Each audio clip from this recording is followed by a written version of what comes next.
Why don't we just start off by introducing ourselves? I'll go first. Sure, please. So I'm Simon Cullen. I'm coming here from Heterodox Academy in New York City. Heterodox Academy is a member organization devoted to promoting open inquiry, viewpoint diversity, and constructive disagreement in higher education. My role there is a faculty research fellow, where I'm working on a chat platform for students that connects students who disagree and tries to promote really amazing discussions between them.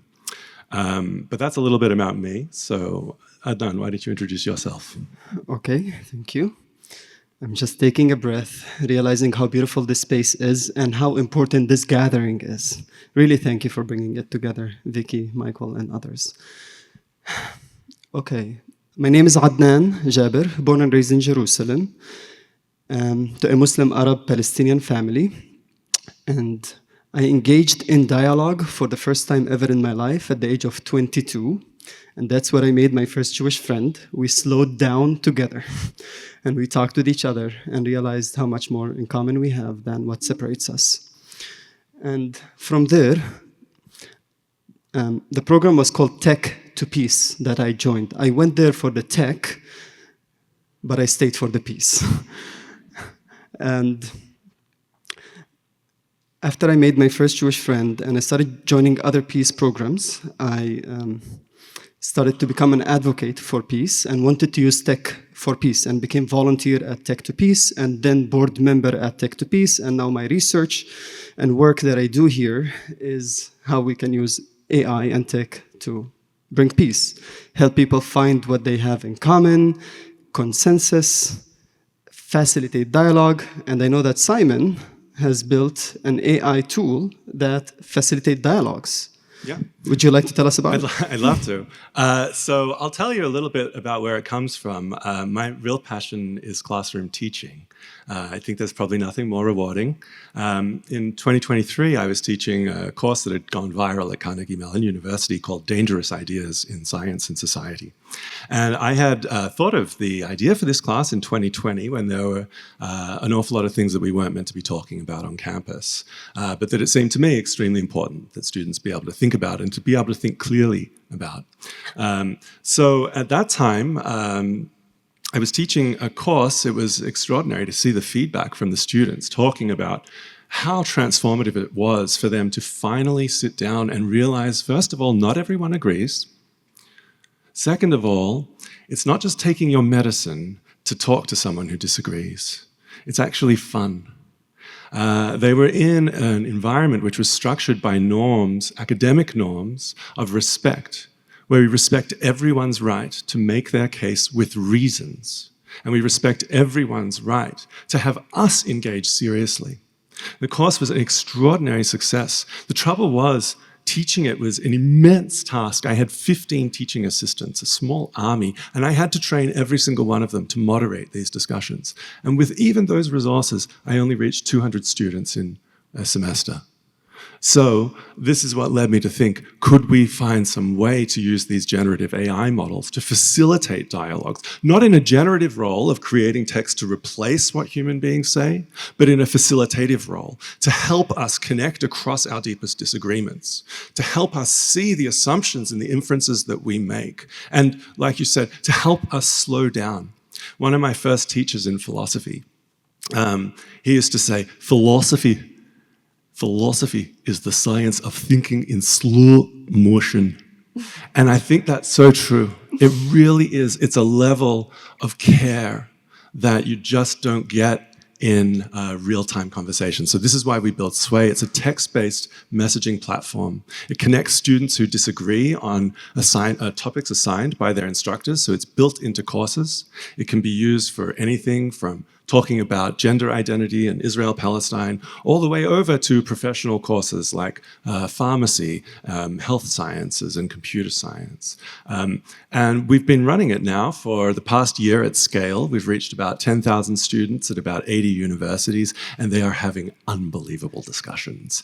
I think we're getting one of the sort of most optimistic takes on Gen Z right now. Simon, you have a great software that you built. Can you help us imagine how it works? Yes. So, I mean, if you're from the perspective of an instructor, It takes you a couple of minutes. You just put up the topics that you would like the students to discuss. You should probably think a bit about those. That's the most important sort of pedagogical ingredient to a sway discussion. From the perspective of the students, you get a survey. It asks you, well, what do you think about this and that? And then it will send you a notification. We've matched you with so-and-so, another student in your class. They disagree with you about this topic. And now it's your chance to have a 30-minute asynchronous text-based chat. So in the context of that chat, we do two things to really try and help them. The first is a charitable rephraser. This is a customized AI model that takes the angry messages that you send and tries to think, what is the kindest, most intelligent, most charitable interpretation of what that person said? And then we send them a little message that says, hey, you want to send this instead? And what we find is almost all of them say, yeah. They send the better message. Another thing we find is they trigger the thing less and less and less over the conversation, indicating learning. But the real star of the show is actually the AI facilitator, who's modeled on an unnamed philosophy professor, who feels really comfortable confronting students, demanding clarity, demanding that they explicitly state their premises and defend their inferences, that they not talk past each other, and when necessary, also lowering the heat, diffusing tensions. Yes. Although I'm really happy to say that happens very, very little, because once you get rid of the audience, once it's just two students with each other, all that social psychology goes away. There's no longer any incentive to, just denigrate your opponents or insult them or whatever horrible things you say. So when there's a contentious issue in the class, the teacher can bring this software and ask the students to pair up and have a conversation online with each other, and the AI is the facilitator between them. Yes, exactly. Wonderful. And he's used it with so many... But I mean, so I know, Adnan, you've worked on something kind of similar, but rather than being text-based, one of the things that interested me about your work was that you were looking at voice-in, voice-out models. So could you tell us a bit about that? Yeah. So coming from the organization Tech to Peace, where I engaged in dialogue for the first time in my life, and I really loved it and appreciated it, and it taught me a lot, I wanted to take this and see how the AI can help the dialogue facilitators. Actually, I was thinking in the beginning how it can replace the dialogue facilitators, because I thought it is smart, and accessible for everybody. And I built this AI dialogue facilitator that works on a phone, on a regular phone call. It's a voice agent. You can give it the instructions you want, and the instructions I gave this voice agent is to ask people who are they, and then to ask them questions about the topic they want to talk about, why they're standing on that position or on that position, and then every two arguments, it tells them what they have in common, and ask them a follow-up question on the thing that they might disagree with. And after a while, it gives them a summary on all the things that they actually agreed on. In the regular conversations, they would not go that deep and talk with each other. But unlike Sway, there were challenges. Sway is text-based. What I built was voice-based. And when people needed to give their in-depth and evidence on the arguments that they were giving, it was hard to give it in real time with voice. They were very much challenged and feeling under stress, because a lot of people have opinions that they cannot back up, basically. But in text, what I liked about Sway is that they can take a minute, relax, maybe check their Google, and come back and learn something, and don't need to feel like they need to win the argument right now or lose.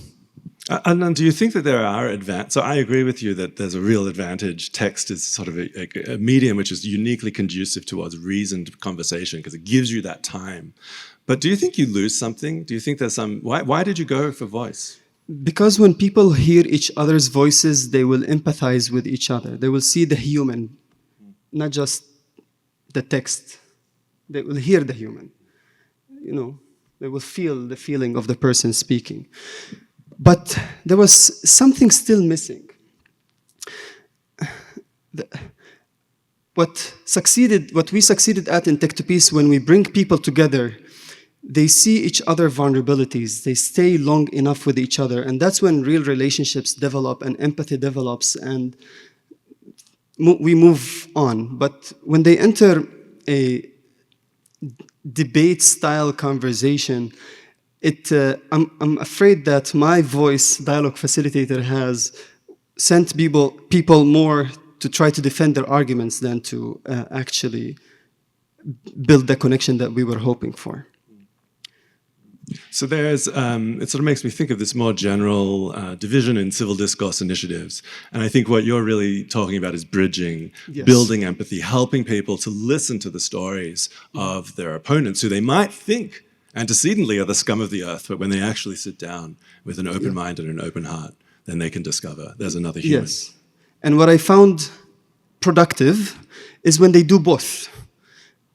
If the students can meet with each other, like in classes or in seminars, see each other face to face on a regular basis, and from time to time, bring that exercise, bring that AI dialogue facilitator as a chat or as a voice, so they can argue with intellectuals, with semantics, with something that are challenging from time to time, but it should not be the replacement of the classrooms and of the seminars where they meet face to face. Yeah. So I think that is something which is quite distinct about Sway. So this grew out of a Carnegie Mellon University research project led by myself and my co-developer, Nicholas DeBella, also trained as a philosopher. We were really interested in reasoning. Actually, before I started to specialize in teaching controversial topics, my work was on pedagogy of analytical reasoning. How do we actually train people to get measurable improvements in how they think, not about any specific topic, but about anything at all? And so Sway has really inherited that. It's not a platform which is built primarily around trying to generate understanding. I actually have mixed feelings about a lot of sharing of personal experiences. I feel like that can often move people in a dramatic way that's not really justified by the evidence. It's, after all, just one person, albeit a special one. So we've really got an argumentative focus and a reasoning focus. About 85% of the interventions we do are on reasoning. And rather than trying to summarize where people agree, we are frequently trying to disrupt the consensus. Once you get rid of the audience and it's just you and me, human agreeableness leads us to race towards becoming friends. It's very useful, but it's also not conducive to really rigorous discussion. So yeah, this sort of gives you some sense of our different approaches, I think. Yeah. Simon, I wish to hear from you. What do you wish to do next? Where do you want to take this next? Thank you. I think right now we're at a moment where we have a new technology that creates very straight lines from what we have right now to applications that are going to transform our world for better or worse. And I really want to invite everyone here to think about how we can use these technologies not to replace our reason, not to substitute for human wisdom, but to cultivate it and to facilitate it at a massive scale. The gold standard of learning is one-on-one tutoring, Oxford, Cambridge style. Unfortunately, it's available only to a tiny, minuscule fraction of those students lucky enough to get it. I think we can make it available to every student on Earth. We now have intelligence on tap for free, effectively anywhere on the planet. So what I'm really excited to do is try and bring this to more professors, to make constructive disagreement and engaging with opposing views not something special that we do in special programs, but just an ordinary, regular, expected part of American higher education. The pathway towards that, I think, is something I want to talk to everyone here about, but that's what we're looking to do next. How about you? And I also was curious, I don't know if we have enough time, I don't know if you mentioned much about Remesh and your work on that. So, once upon a time, it was 1 year ago, unfortunately during the war, the Palestinian and Israeli peace-building organizations wanted to know what they can demand from the world leaders and what they can say to the public. The peace-building organizations in Israel and Palestine. So we found this software that is called Remesh, AI software, a chat bot that, born and raised in Boston, our friend Andrew has developed it. And the idea of that software is that multiple people, we were 100 CEOs and board members of peace organizations that joined this chatbot conversation at the same time. at the same time. So I was in my home, and everyone was in their home. And the chatbot started asking us questions about the ceasefire and the hostage release deal, taking our opinions. And as we were giving our answers at the same time, the chatbot was then telling me to vote on another person's answer, if I agree or disagree. And it doesn't tell me who, it's anonymous. And I vote. And then it tells me the percentage of people that agreed with my answer to the question it gave me. And then it did it again and again. And after half an hour session, the AI was able to tell us the top 5 statements that we, Palestinians and Israelis, agree on, the demands that we want from the world leaders and what we want to say to the public. And we have the report, and I'm happy to share it with you and to see it. But it was really powerful that 100 people join at the same time in a half an hour session and come out knowing what they agree on and what are the priorities of the things that they agree on. And they voted on that. It's not the AI's opinion or the internet's opinion. It's those people's opinions that formed together. And what I wish to do is to take this here and apply it for policy development in the US and to keep using it also with the public, with the general public, not just the peace organizations in Israel and Palestine.